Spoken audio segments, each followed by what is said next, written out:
한 절씩 교독하도록 하겠습니다. 창세기 3장 1절부터 15절까지 있는 하나님의 말씀입니다. 제가 먼저 읽겠습니다.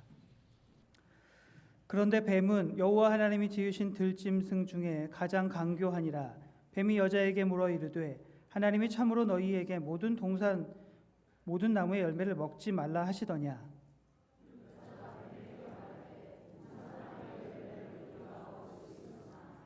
동산 중앙에 있는 나무의 열매는 하나님의 말씀에 너희는 먹지도 말고 만지지도 말라 너희가 죽을까 하노라 하셨느니라.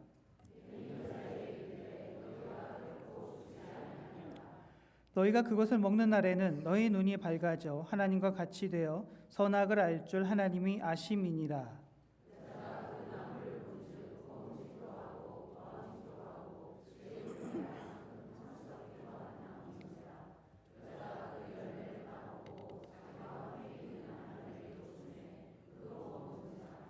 이에 그들의 눈이 밝아져 자기들이 벗은 줄을 알고 무화과 나무 잎을 엮어 치마로 삼았더라.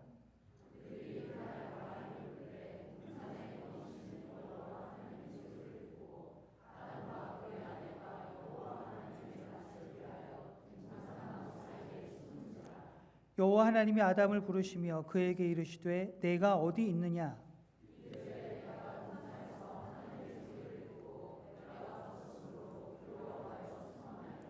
이르시되 누가 너의 벗었음을 내게 알렸느냐. 내가 내게 먹지 말라 명한 그 나무 열매를 내가 먹었느냐.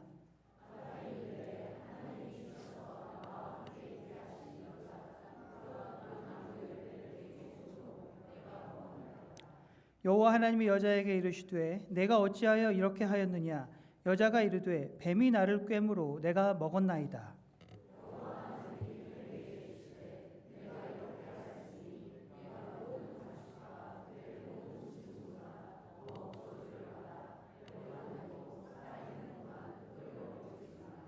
마지막 절은 같이 읽겠습니다.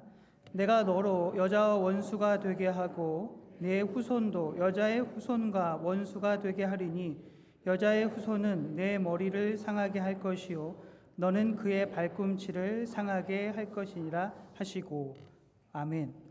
오늘은 김광일 목사님께서 죄와 복음이라는 제목으로 말씀 전해 주시겠습니다.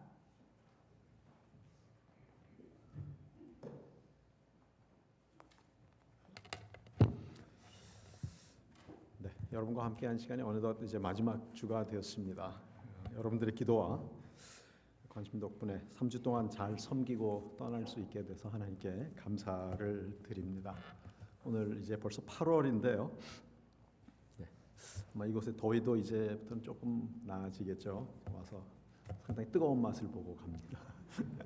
예, 제가 사는 펜실베니아는 뭐 더워도 이렇게 덥지는 않았는데 저도 이제 근간에 드물게 더운 날씨를 한번 경험을 하고 가게 되었습니다. 세인트루이스가 참 아름다운 도시라는 것을 3주 동안 잘 보고 갑니다.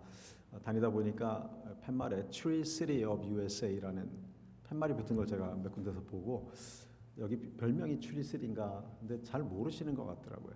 그러다가 보니까 정말 도시에 나무가 많고 경관이 너무 아름다워서 여러분들 참 축복받은 도시에서 축복받은 교회에서 신앙생활 하시는 것 다시 한번 축하드립니다. 하나님이 사랑하시는 교회라는 것을 제가 3주 동안 너무나도 잘 보고 가게 돼서 참 감사를 드립니다. 우리 지난주에 창세기 2장을 통해서 하나님의 형상대로 지으심을 받은 아담과 하와 우리 인류와 하나님이 맺으신 그 언약을 함께 생각하고 또 하나님이 우리에게 주신 소명이 무엇인가를 함께 생각을 해보았습니다. 에덴 동산에서 일하고 지키라고 하신 그 소명을 아담이 받았는데 3장에 가서는 안타깝게도 그 소명을 지키지 못하는 모습을 보게 됩니다. 하나님께서 2장 16절에서 아담에게 동산에 있는 모든 나무의 열매는 내가 먹어도 좋지만 중앙에 있는 선악을 알게 하는 나무의 열매는 먹지 말라고 먹으면 정령 죽으리라고 금하시면서 아담과 언약을 맺으신 것을 보게 됩니다.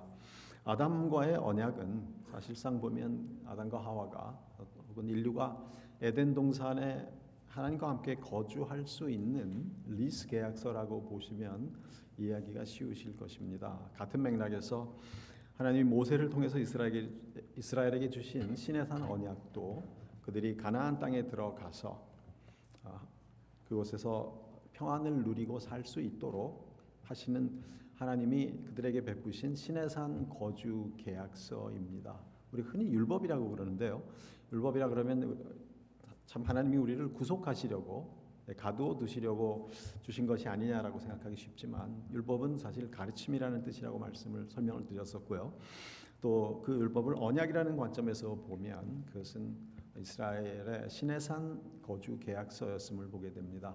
오늘 이 에덴에서도 아담과 하와가 에덴 동산의 거주 계약인 창세기 2장 16절, 17절 그 선악과를 먹으면 죽을 것이고 선악과를 먹지 않고 하나님의 명령에 순종하면 영원히 에덴에서 거주할 수 있을 것이라고 하신 그 약속과 벌칙이 포함된 언약을 그들이 받았는데 3장에 들어가서 어떻게 바로 그 언약을 인간이 파기하는 모습을 우리가 보게 되며 참 안타까운 내용이 기록이 되어 있음을 봅니다. 1절부터 3절을 보시면 뱀이 와서 여자를 유혹합니다. 뱀은 하나님이 지으신 짐승 중에 가장 간교하다라고 기록하고 있는데요. 특별히 이 뱀은 실제적으로는 사탄이 뱀으로 가장해서 하와에게 접근한 것으로 우리가 이해를 합니다. 그 뱀은 요한계시록 12장 9절에 의하면 뱀은 거기 보면 큰 용 또는 옛뱀 또 마귀 사탄이라고 하는 온 천하를 꿰는 자다라고 그렇게 설명을 하고 있습니다. 그런데 이 사탄이라는 단어는 원래 히브리어입니다. 히브리어로 사탄이고 헬라어로는 디아볼로스라고 해서 데블이라는 영어가 여기에서 나왔습니다. 사탄 혹은 마귀라고 우리말로는 마귀라고 하는데요. 이 사탄이라는 단어는 accuser, 고소하는 자, 참소하는 자라는 뜻입니다. 그러니까 법정에 서면 검사가 되는 것이죠. 사탄은 어떻게 해서든지 우리를 속여서 넘어지게 하고 넘어지는 순간 하나님 앞에 우리를 고소하려는 그런 간교한 생각을 늘 하는 존재가 사탄인데요. 이 사탄이 뱀으로 위장을 해서 여자에게 나타납니다. 우리가 지난주에 아담의 사명이 무엇인가를 생각했는데요. 그의 소명은 에덴을 지키는 것과 함께 아내를 지키고 또 언약을 지키는 것이었음을 우리가 함께 생각을 했는데 뱀이 여자에게 접근하도록 허용한 것이 어떻게 보면 아담의 첫 번째 실수라고 볼 수 있을 것입니다. 뱀이 와서 아내를 유혹하는데 그냥 보고만 있었는지 아니면 가서 밭을 갈고 있었는지는 모르겠지만 나중에 6절에 보면 아담이 하와 옆에 있었던 것을 우리가 알 수 있습니다.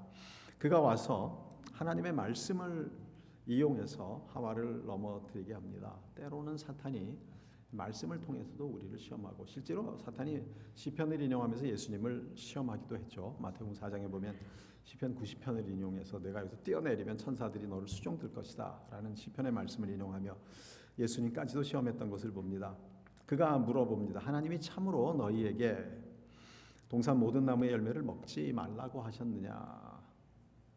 그러니까 사탄은 하나님이 하신 말씀을 걸고 넘어지는 것을 볼 수 있습니다. 때로는 우리가 말씀으로 그래서 이렇게 논쟁을 하거나 말씀에 대해서 의심이 들 때 상당히 조심해야 합니다.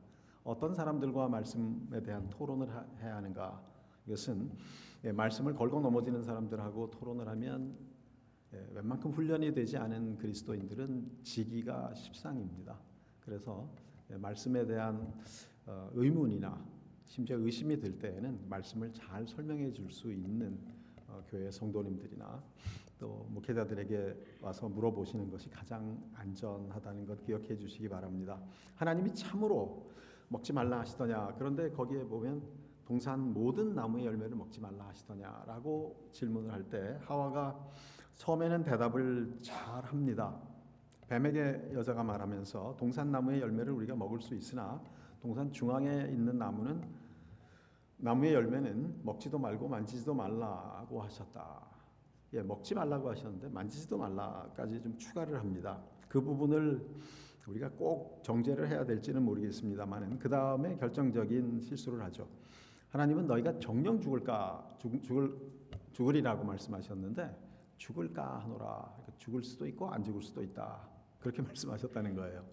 하와가 말씀을 기억하기는 했지만 정확하게 기억을 못한 것인지 아니면 자기 생각 때문에 말씀을 좀 왜곡시킨 것인지 정확하게 알 수 없지만 어쨌든 하나님의 말씀을 정확하게 인용하지 못함으로 사탄의 유혹에 넘어가고 있음을 우리가 보게 됩니다. 어떻게 보면 하와는 지금까지 계속 동산 중앙에 와서 그 선악과를 쳐다보고 있었는지 모르겠어요. 저거 먹음직한데 계속 그러는데 아마 그런 생각을 했기 때문에 뱀이 쉽게 접근할 수 있지 않았을까 하는 생각을 해보고 여기에서 아담의 문제점이 드러납니다. 동산을 지켜야 되는데 아내를 지켜야 되는데 뱀으로부터 아내를 지키지 못한 잘못이 아담에게 있는 것을 보게 됩니다. 그런데 하와가 너희가 죽을까 하노라 하셨다 그러니까 뱀이 너희가 결코 죽지 않을 것이다. 이거는 그냥 확실한 거짓말이죠. 하나님이 뭐라고 말씀하셨습니까? 그것을 먹는 날에는 너희가 정령 죽으리라 그랬는데 너희가 결코 죽지 아니하리라. 예수님께서 사탄을 그는 처음부터 거짓말장이고 거짓의 아비고 처음부터 거짓말장이라고 요한복음 8장에서 말씀하신 것을 우리가 기억합니다. 사탄은 이렇게 하나님의 말씀을 부인하는 것이 사탄의 본성입니다. 지금도 이렇게 이 세상에는 뭐 한국, 미국 할 것 없이 하나님의 진리를 부정하는 사람들이 너무나도 많은 것을 우리가 보게 됩니다. 여러분 아무리 이성적으로 그럴듯한 말을 한다고 하더라도 하나님의 권위와 말씀을 부정하는 사람들의 말에는 결코 넘어가셔서는 안 됩니다.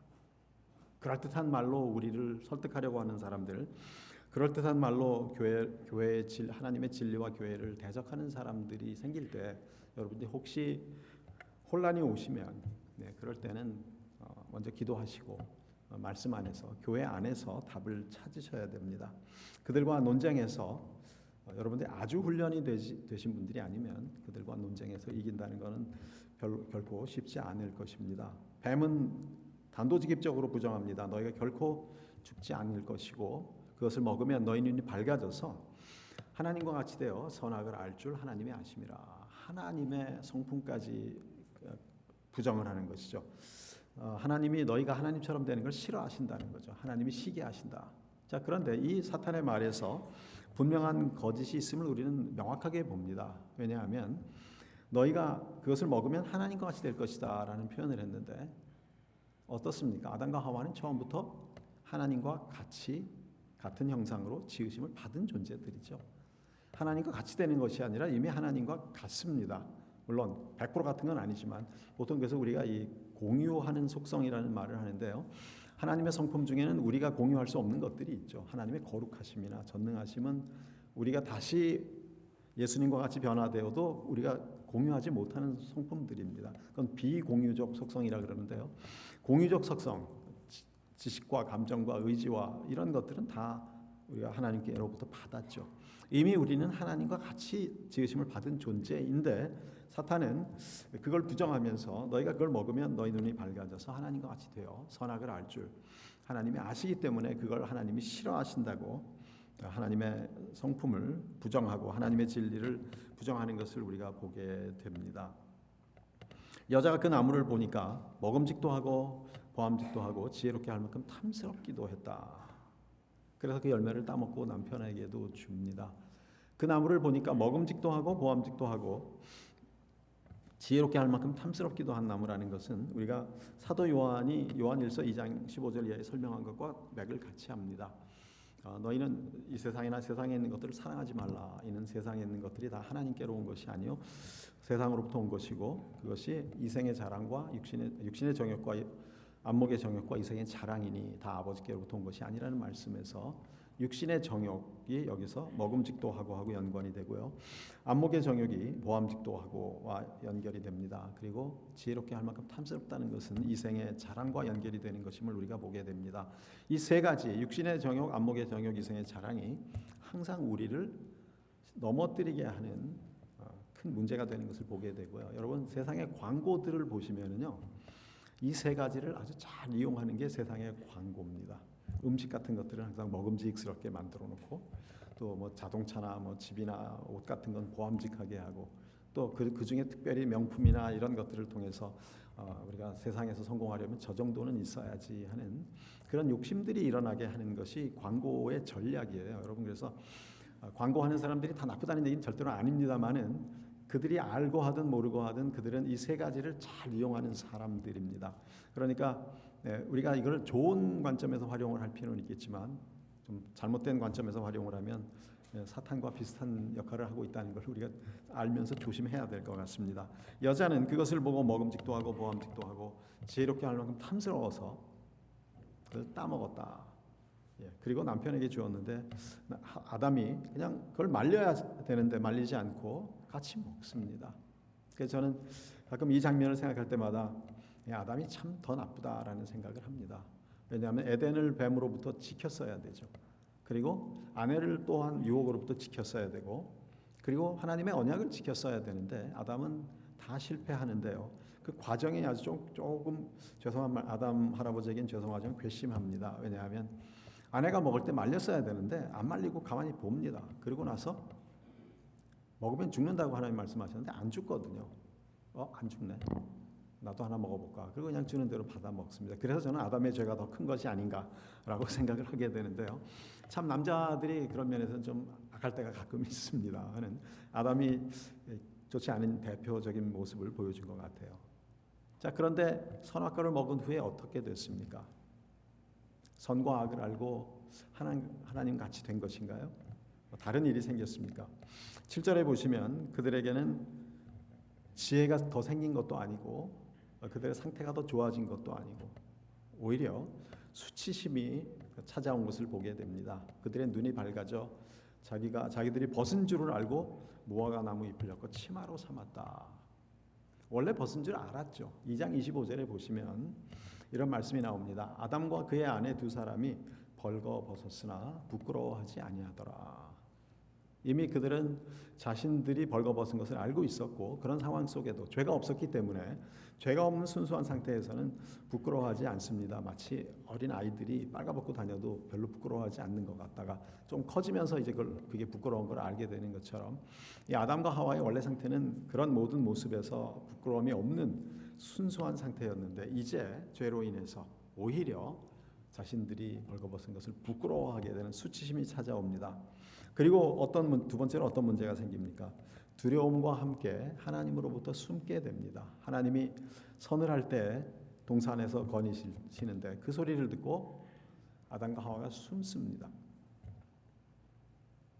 왜 숨었는지 하나님이 아담을 부르시면서 내가 어디 있느냐 할 때 10절에 보시면 우리가 벗었으므로 두려워하여 숨었나이다.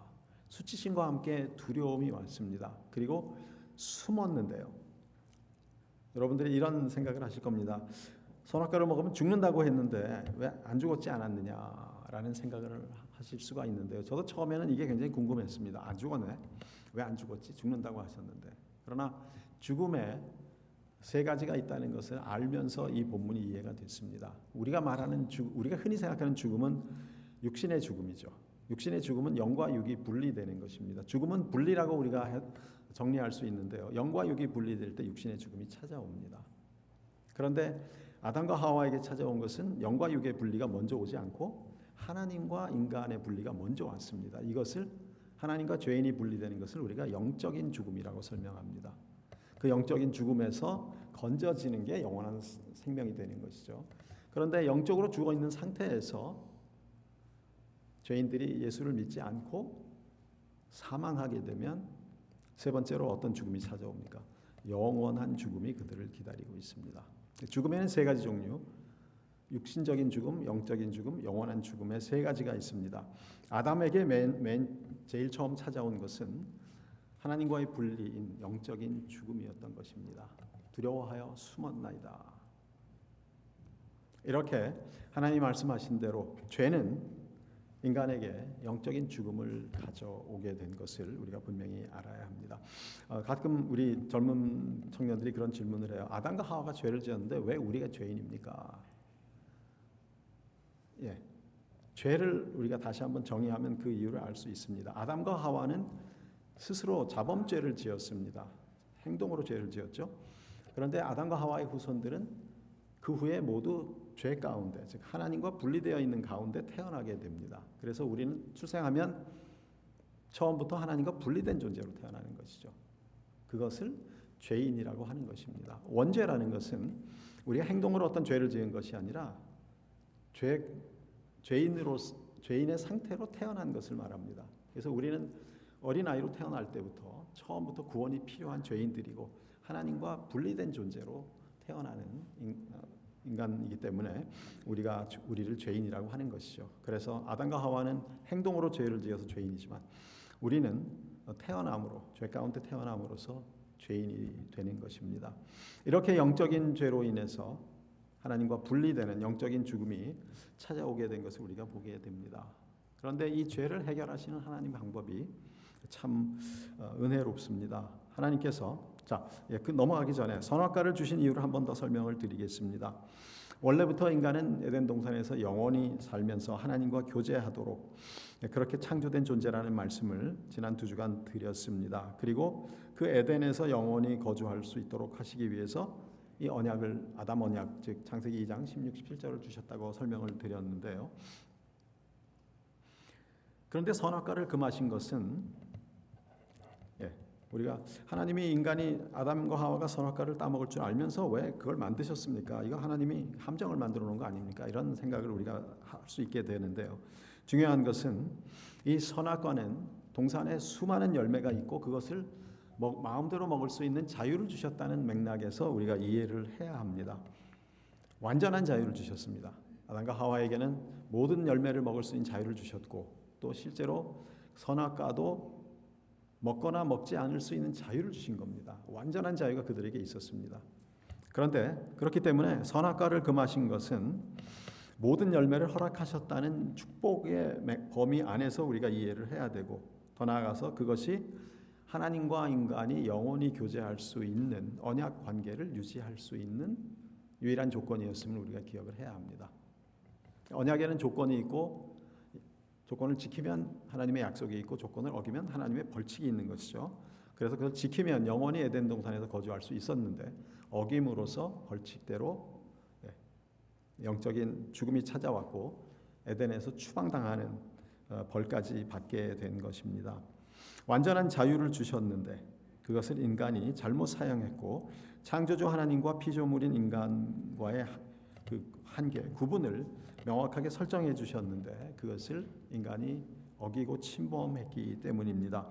하나님의 영역, 즉 하나님의 울타리를 침범하지 않는 한 인간에게는 모든 자유가 있었습니다. 이 원리는 지금도 그대로 적용이 되고 있는데요. 무한하신 하나님의 영역을 침범하고 하나님의 주권을 무시하면 하나님이 기뻐하시지 않고 때로는 심각한 벌을 주시는 것이죠. 우리는 반드시 하나님 주권 아래에 있는 유한한 피조물임을 깨닫고 하나님께 순종하고 하나님을 겸손히 신뢰하는 하나님의 자녀로 살아야만 은혜를 받을 수 있는 것입니다. 하나님은 교만한 자를 대적하시고 겸손한 자에게는 은혜를 주신다는 잠언과 야고보서의 말씀을 우리가 잘 기억해야 되겠습니다. 이렇게 전능하시고 선하신 하나님을 신뢰하고 순종할 때 하나님께서 허락하시는 참 선과 은혜를 맛볼 수 있는 것입니다. 사탄은 인간에게 거짓 약속을 했고 그것을 믿은 하와와 아담의 죄는 하나님 대신 사탄을 신뢰하는 잘못을 범한 것임을 우리가 분명히 볼 수 있습니다. 나 외에는 다른 신을 두지 말라는 십계명 중에 첫 계명이 어떤 의미가 있는지 여기서도 우리가 분명히 볼 수 있는 것인데요. 물론 아담과 하와에게는 그런 십계명이 필요 없는 시대였지만 이들이 범한 것이 첫 번째 계명임을 우리가 거꾸로 돌아가면 충분히 볼 수 있는 부분인 것입니다. 이렇게 죄의 결과로 인해서 하나님과 이제 분리가 되었는데 하나님이 찾아오십니다. 9절 이하에 보시면 하나님은 죄인을 다루실 때 사실 굉장히 은혜롭게 항상 시작을 하십니다. 아담을 동산에서 찾으시는 것이죠. 하나님이 몰라서 찾으신 건 아니겠죠. 하나님 다 알고 계십니다. 선악과를 먹은 것도 알고 계셨을 것이고 그들이 숨은 것도 알고 계실 것이고 이미 오시면서 숨을 것까지도 알고 계셨겠죠. 그런데 아담에게 아담아 내가 어디 있느냐 물어보십니다. 하나님이 죄인들을 대하실 때 처음에 항상 질문으로 시작하시는 것을 볼 수 있어요. 4장에 보시면 가인과 아벨의 경우에도 가인에게도 질문을 하십니다. 내가 선을 행하면 어찌 낯을 들지 못하겠느냐.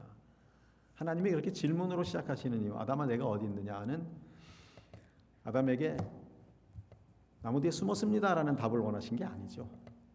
하나님이 기대하시는 답은 하나님 잘못했습니다. 용서해 주십시오. 하나님은 아담에게 질문을 던지심으로 회개의 기회를 주신 것입니다. 내가 어디 있느냐. 그냥 아담이 나와서 잘못했습니다. 용서해 주십시오 하면 끝났을 것 같고 저희도 굉장히 편하게 살고 있을 것입니다. 그런데 아담이 거기에서 거짓말을 하는 바에 자백하지 않고 핑계를 대는 바람에 문제가 된 것이죠. 내가 벗었으므로 두려워하여 숨었나이다.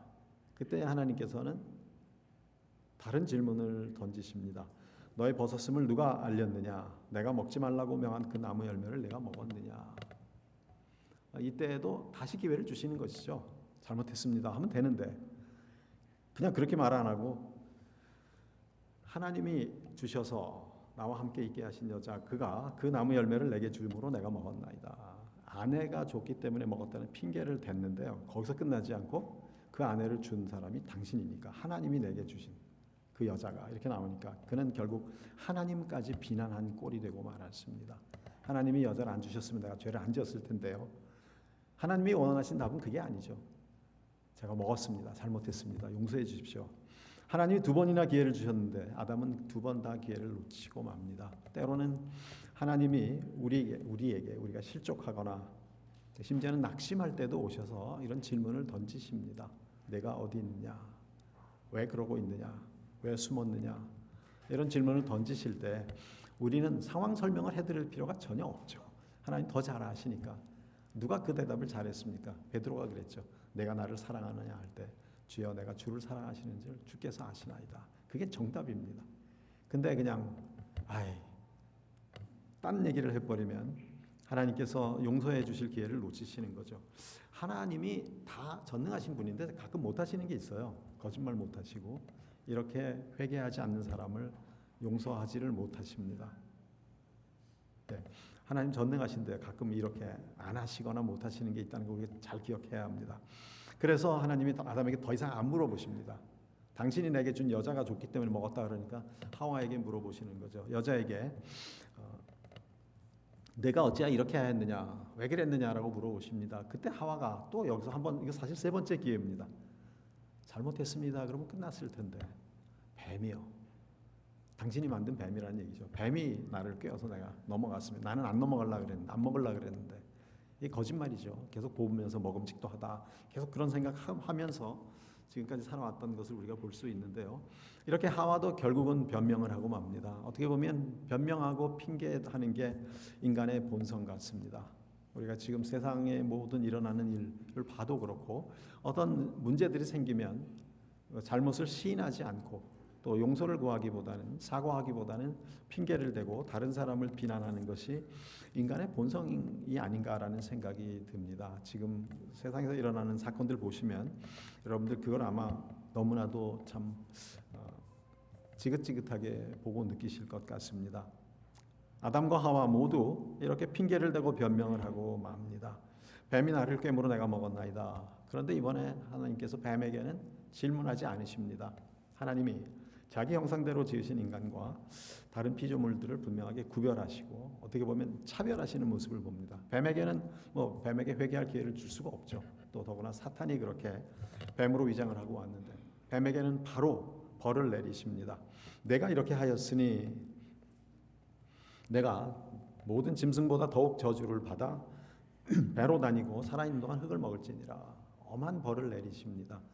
이 배로 다니고 흙을 먹는다는 것은 미가서 7장 17절에 보면 하나님이 이스라엘과 유다를 괴롭힌 이방인들을 심판하신다는 마지막 심판에 대한 말씀을 하실 때 그런 말씀을 하십니다. 내가 평생 배로 다니고 땅에 기어다니고 흙을 먹을 것이다. 이것은 완전한 패배를 상징하는 하나님의 벌입니다. 배로 다니고 흙을 먹는다는 것.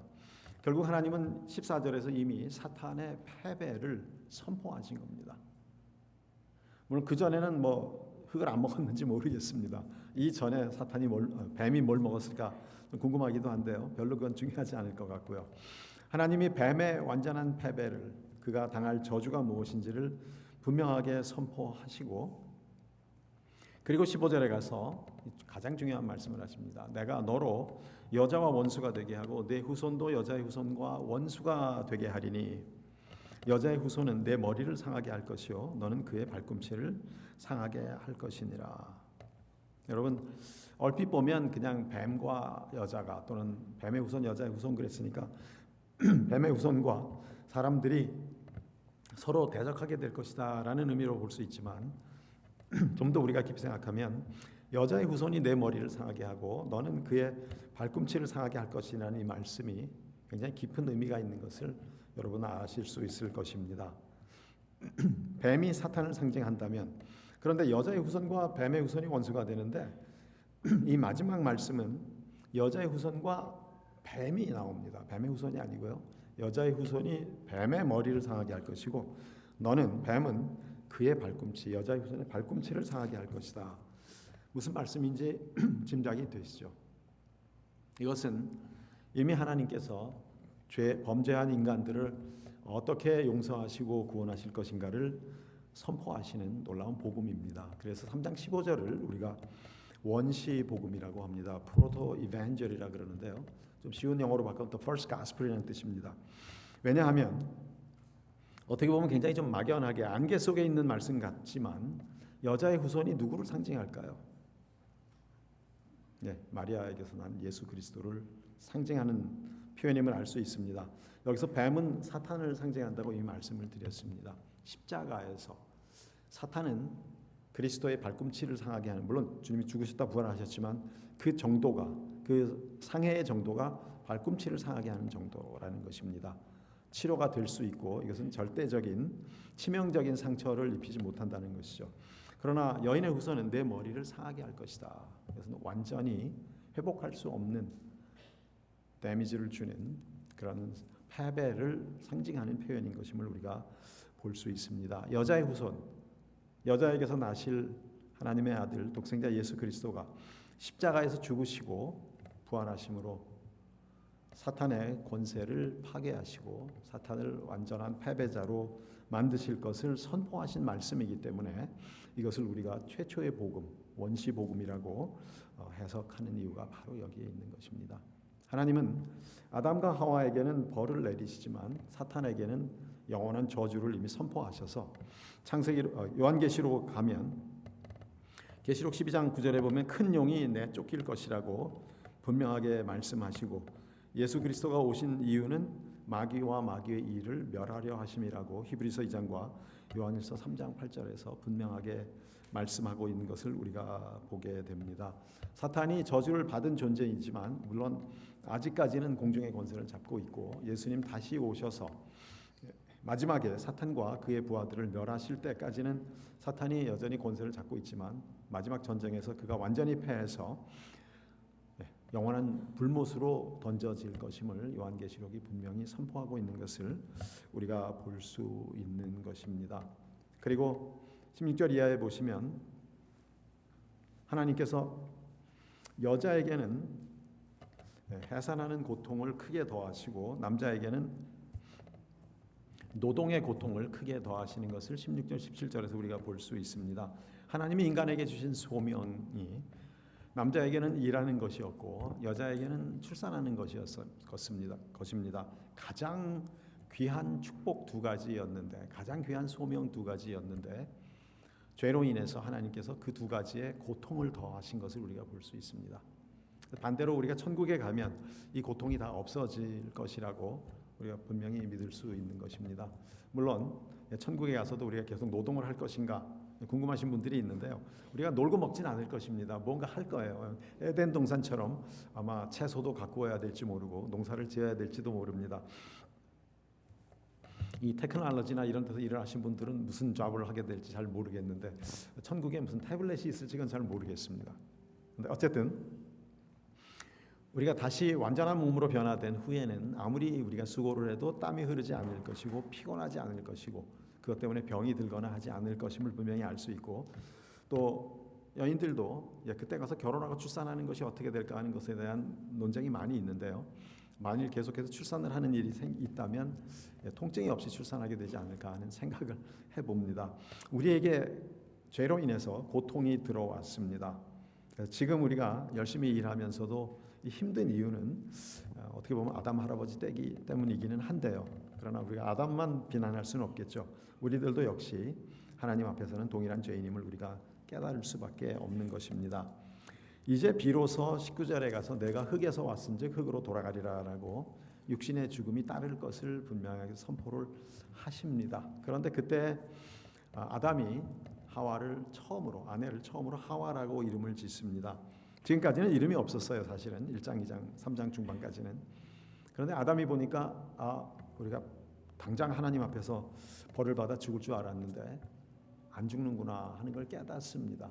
아마 그때 아담이 글쎄요, 육신의 죽음과 영적인 죽음의 차이를 구별할 수 있었을 것 같기도 한데요.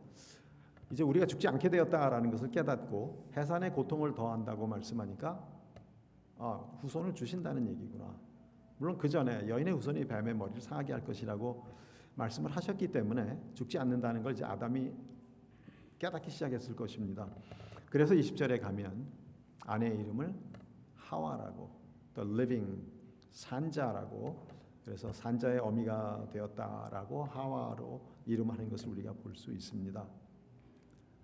그런데 더 나아가서 이제 하나님께서 마지막으로 19절부터 21절부터 24절을 보시면 하나님이 두 가지 은혜를 베푸십니다. 첫째는 가죽옷을 지어 입히신 것입니다. 지금까지는 무화과 나무로 엮어서 무화과 잎으로 된 치마를 입고 있었어요. 그런데 하나님께서 그걸 보시고 그 무화과 잎으로 엮은 치마가 인간을 보호하기에 부족하다고 느끼셨는지 가죽옷을 지어 입히십니다. 많은 학자들이 이 21절에서 가죽옷을 지어 입히려면 짐승을 잡아야 되기 때문에 이미 여기에서 그리스도의 보혈을 상징하는 은혜의 행위가 있었다라고 해석을 합니다. 그것도 좋은 해석이라고 생각을 합니다만은 1차적으로 그냥 글자 그대로 한번 우리가 이해할 필요가 있을 것 같아요. 왜냐하면 너무 우리가 영적으로만 가다 보면 실제로 하나님이 우리에게 매일 주시는 은혜를 간과할 수가 있습니다.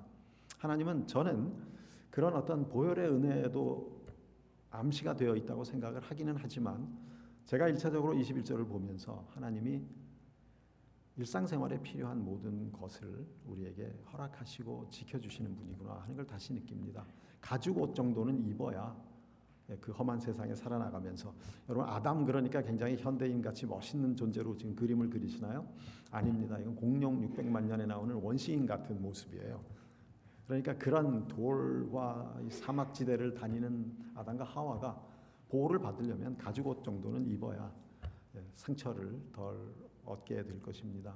하나님께서는 죄인이지만, 그리고 짐승의 가죽이 보혈을 상징하는 의미가 있다고는 하지만 현실적으로 이 땅에서 살아가는데 죄인들에게도 은혜를 베푸시는 분이심을 우리가 알 수 있습니다. 일용할 양식을 달라고 기도하라고 하신 예수님의 가르침과 맥락이 통한다고 저는 생각합니다. 죄인들에게도 동일한 일반 은혜를 베푸시는 하나님이심을 우리가 보면서 그렇게 가죽옷을 지어 입히시고, 그런데 그 다음에는 에덴에서 추방을 하십니다. 저도 처음에 이 창세기 3장을 볼 때 이거 아담이 벌을 받아도 이 엄청난 벌을 받았구나, 에덴에서 결국 쫓겨나는구나, 그래서 저주를 받았다라고 생각을 했는데 말씀을 묵상하면서 그것이 아님을 보게 되었습니다. 하나님이 아담과 하와를 추방하신 목적은 분명히 22절 23절을 보시면 선악을 아는 일에 우리 중 하나같이 되었으니까 그가 손을 들어 생명나무 열매도 따먹고 영생할까 하노라가 중요한 이유였습니다. 무슨 말씀인가요? 지금 하나님과 분리된 영적인 죽음의 상태, 죄의 상태에 있습니다. 근데 그 상태에서 영생하는 열매를 먹으면 어떻게 될까요? 그것이 하나님과의 회복을 의미할까요? 아니면 영원한 하나님과의 분리를 의미하는 것일까요? 죄 가운데 있는 사람이 그 죄의 문제를 그리스도로 인해서 해결하지 못하고 죽으면 영원한 죽음으로 들어가게 됩니다. 지옥으로 가게 되죠. 아담이 아직 하나님과 분리되어 있는 상태에서 생명나무 열매를 따먹으면 그것은 영생하는 길이 아니라 영원히 하나님과 분리되는 길로 가버리는 것입니다. 하나님은 그것을 막기 위해서, 그 위험을 막기 위해서 아담과 하와를 추방하십니다. 추방하시고 거기에 그룹들과 불타는 화염검을 두어서 생명나무로 가는 길을 막으셨다고 말씀하고 있습니다. 그룹들이 무엇입니까? 출애굽기 25장 10절 이하에 보면 지성소를 지키는 언약궤가 있고 그 언약궤에 덮개가 있습니다. 그것을 시은소라 그러는데요, mercy seat이라 그러는데요, 거기에 그 뚜껑 위에, 덮개 위에 두 가지 형상을 두 개 만들어서 놓게 하셨습니다. 그게 바로 그룹들이었습니다. 그룹 두 개를 만들어서 언약궤 위에, 덮개 위에 놔서 거기에는 그 지성소 안에는 제사장도 1년에 한 번씩밖에 못 들어가죠. 그런데 그렇게 하나님의 임재를, 하나님의 보좌를 지키는 역할을 하는 천사들이 이 그룹들입니다. 성경에 보면 그룹들이 나오고 스랍들이 나오죠. 이사야 6장에 보면 스랍들이 하나님을 찬양한다 그랬는데, 그 두 종류의 천사들의 하는 역할이 다른 것임을 우리가 볼 수 있습니다. 여기에서 에덴 동산에서 그들을 추방하시고 그룹들을 두어서 못 들어오게 하신 거예요. 에덴 동산의 문을 막아버리시고 생명나무로 가는 길을 차단을 하시는 것입니다. 근데 그룹들만 있는 게 아니라 두루 도는, 빙빙 도는 불칼, 화염검을 두어서 아담과 하와가 접근하면 죽임을 당할 수밖에 없는 그런 방책을 쓰신 것이죠. 이것을 우리가 얼핏 보면 추방당했기 때문에 벌을 받았고 죄를 지은 것이다라고 우리가 생각할 수 있지만, 저주를 받은 것이라고 생각할 수 있지만, 사실 그 내용을 자세히 보면, 그리고 하나님의 말씀을 보면 영원히 하나님과 분리되는 비참한 상태에서 아담과 하와를 보호하시기 위해서 추방하셨다는 것을 우리가 알 수 있습니다.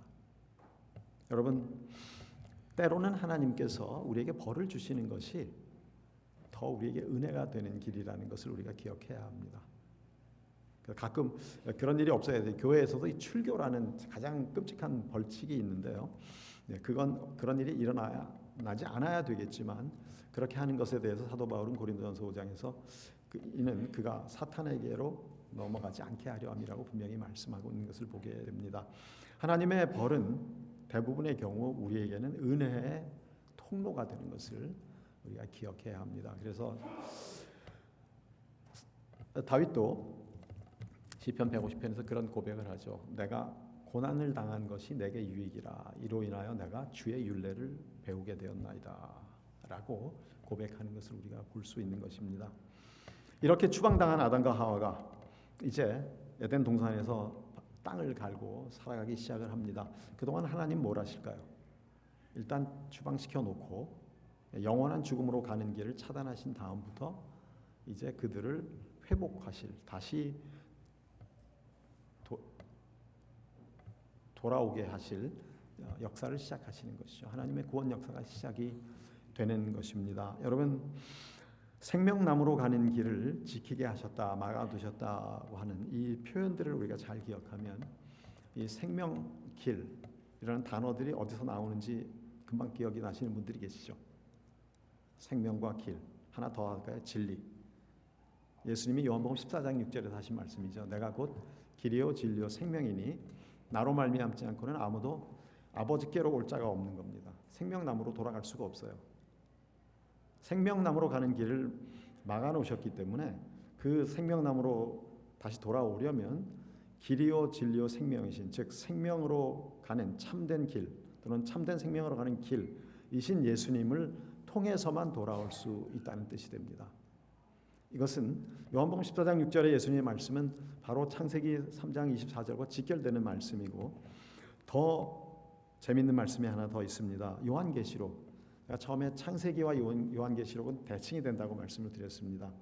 창조와 타락과 이런 벌칙의 모든 기록과 요한계시록 21장 22장에 나오는 모든 회복의 기록을 접어보시면요, 그대로 타락과 벌과 저주의 기록이 요한계시록에서 그대로 회복이 되는 것을 우리가 볼 수 있습니다. 특별히 요한계시록 22장 1절에 보시면은 이런 말씀이 나옵니다.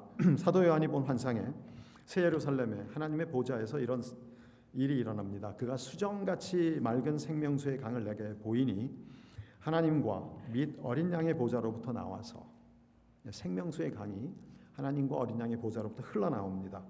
그래서 길 가운데로 흐르더라. 자, 생명하고 길이 다시 나오죠. 강 좌우에 생명나무가 있어서 12가지 열매를 맺되 달마다 그 열매를 맺고 그 나무 잎사귀들은 만국을 치료하기 위하여 있더라. 이 치료라는 헬라어는 구원과 동의어입니다. 그래서 그 잎사귀들은 만국을 치료하기 위해서 있더라라는 말씀은 그 잎사귀들은 만국을 구원하기 위해서 또는 회복하기 위해서 있다는 말씀이라는 뜻임을 우리가 알 수 있습니다. 창세기 3장에서 에덴에서 쫓겨났던 생명나무로부터 쫓겨났던 아담과 하와가 이제 그 성경의 가운데 있는 복음서에서 십자가에 달리신 예수님의 은혜로 인해서 다시 생명나무가 있는 그 생명수의 강이 있는 곳으로 돌아갈 수 있었고 더 나아가 하나님의 보좌 앞에까지 나아갈 수 있게 되었음을 요한계시록 22장이 우리에게 분명히 설명을 해주고 있습니다. 그렇기 때문에 우리가 다시 에덴으로 돌아갈 수 있는 유일한 비결은 우리를 위해서 십자가를 진 예수 그리스도를 나의 구주로 받아들이는 것밖에 없습니다. 우리의 지식이나 우리의 재물이나 우리의 노력으로 되는 것이 아니라 내 대신 십자가를 지시고 내가 받아야 될 벌과 내가 받아야 될 저주를 대신 받으신 예수 그리스도를 받아들이는 믿음만이 우리를 다시 생명나무로 돌려보내줄 수 있는 하나님의 은혜인 것입니다. 그래서 십자가에서 예수님이 죽으실 때 어떤 현상이 생깁니까? 마태복음 27장 50절에 보시면 예수님이 운명하시는 순간에 숨을 거두시는 순간에 성소와 지성소를 막고 있던 커튼이 휘장이 위에서부터 아래로 찢어져서 두 개가 되고 지성소로 들어가는 길이 확 열려버립니다. 여러분 모세 시대 성소는 그러니까 구약 시대 성소는 성소와 지성소로 나누어져 있었고 그 지성소에는 대제사장이 1년에 한 번 들어갈 수 있었는데요.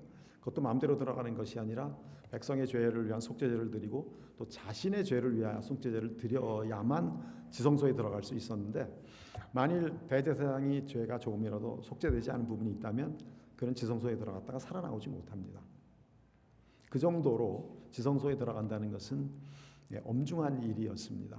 함부로 들어갈 수 없는 것이고 금지된 것이죠. 마치 에덴 동산에 아담과 하와가 돌아갈 수 없었던 것처럼 또 시내 산에 이스라엘 백성들이 올라가지 못하고 모세와 여호수아만 올라갈 수 있었던 것처럼 성소는 하나님의 울타리를 분명히 보여주는 거룩하신 하나님의 임재를 우리에게 보여주는 중요한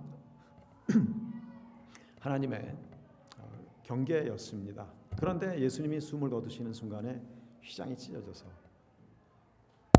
그 문이 활짝 열리고 지성소가 들여다 보입니다. 저는 이 장면을 묵상하다가 굉장히 재미있는 그림을 하나 그렸습니다. 그 시간에 예수님 십자가에 달리시는 순간에 제사장들은 여전히 성전에 많이 있었을 것입니다. 그리고 아무도 지성소에 들어갈 수 없거든요. 성소에도 사실 함부로 못 들어가는데요. 그들이 성전에서 섬기다가 갑자기 성소의 휘장이 찢어져 버립니다. 어떻게 됩니까? 보지 않아야 될 지성소가 보인 것이죠. 그 안에 제사장이 몇 사람이 있었을지 정확하게 알 수 없지만 그 순번을 맡은 숫자가 얼마인지 계산해 보시면 나올 텐데요. 그들이 성전에서 일을 하다가 아마 기겁을 했을 겁니다. 지성소가 확 열려서 보였는데 이제 우리는 죽었구나. 그들은 자신들이 죽음을 면할 수 없다는 것을 알고 아마 혼비백산했을 것입니다. 그런데 안 죽습니다. 계속 살아남았거든요. 아마 그들이 그런 의문을 가졌을 겁니다. 어떻게 우리가 살아남았지? 그때 소식이 들려옵니다. 예수가 운명했다.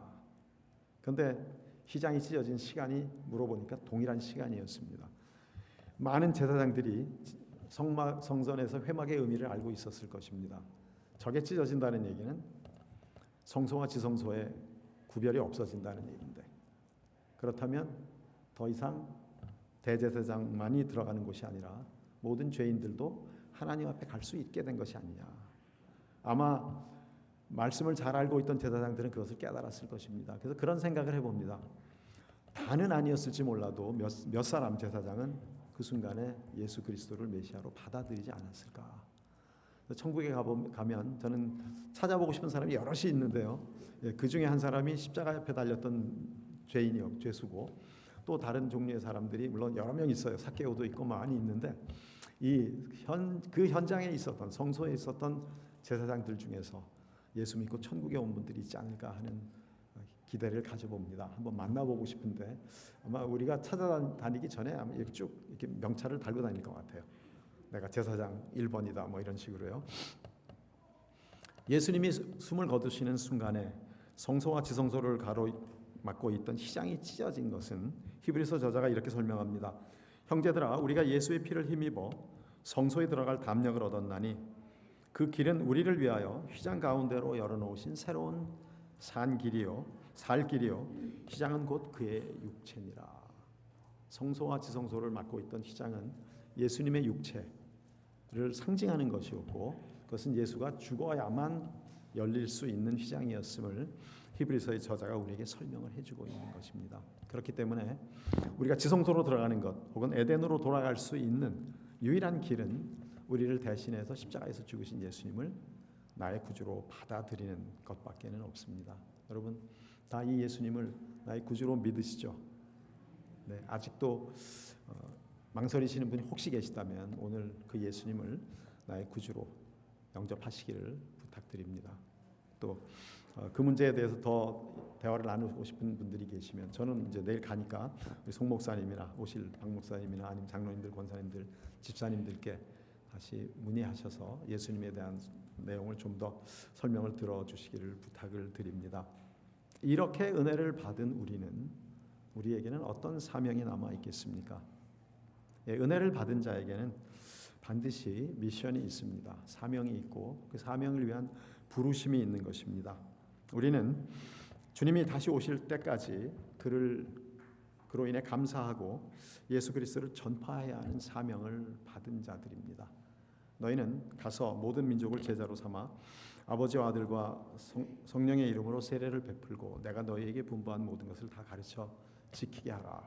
볼지어다 내가 세상 끝날까지 너희와 항상 함께 있으리라 하신 주님의 약속을 믿으시면서 주님의 명령인 복음 전파의 사명, 예수 그리스도를 전하는 사명을 잘 감당하셔서 주님을 기쁘시게 하는 성도님들이 되시기를, 또 그러한 세인루이스 한인 장로교회가 되시기를 주님의 이름으로 축원합니다. 기도하겠습니다.